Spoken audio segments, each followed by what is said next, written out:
Golaha Wasiiradu waxay ansixiyeen qorshihii sagaalada Hormarinta Qaranka waddankan wuxuu soo sameystay oo haddaan ku jirnaa kii sideed qorshe qaran marka laga soo bilaabo 2016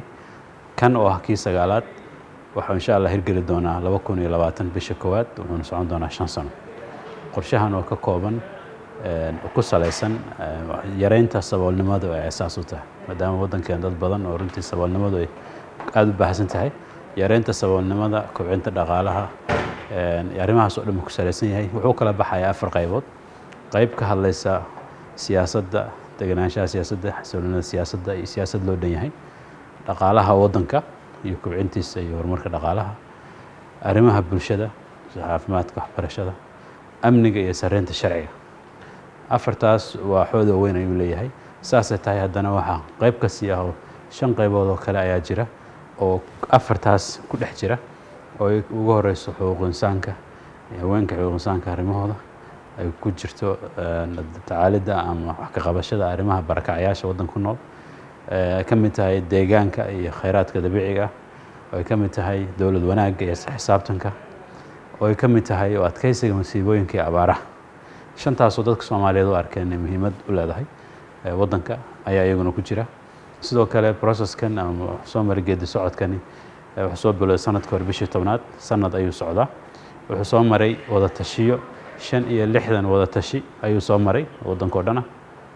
65 ka wada tashi oo dadka Soomaaliyeed loogu tagay degmooyinkooda dhulka la tagi karo dhan iyo gobolada iyo caasimadda iyo dawladda federaalka qaybaheeda kala duwan ay ka mid yihiin xukuumadda iyo baarlamaanka labada aqal baarlamaanka sidoo kale waxaan tagnay qaybta garsoorka dhammaan dadkaas aan la soo kulmayno dhan waxaan weydiinaynay sida u arkaan waddanka in lagu horumarin karo sida faqriga saboolnimada looga bixi karo si dhaqaalaha loo kobcin karo si arrimaha bulshada kor arrimahan sheego dhan ayaa laga hadlayay inta soo socday processkan oo dhan waxaan maskaxda ku haynay sidoo kale inay tahay shuruudaha ugu waaweyn ugu weyn ahayn ee deynta waddanka looga cafinayo waxaana ku xiray shuruud ahaan inaan qorshaha la nimaadno oo aan soo gudbino si markaas loo arko inaan nidaam iyo qorshe ku socono sanadaha soo socda qorshana lana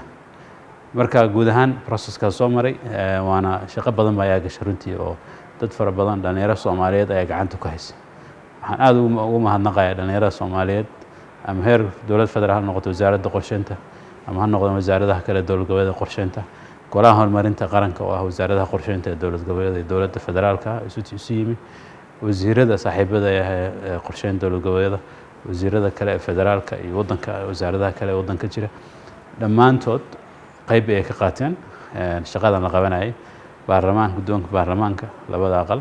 sidoo kale waxyaha kala duwan guddiyada kala duwan ee baarlamaanka isku soo duuduub maanta waxaa la ansixiyay qorshe aan isleenahay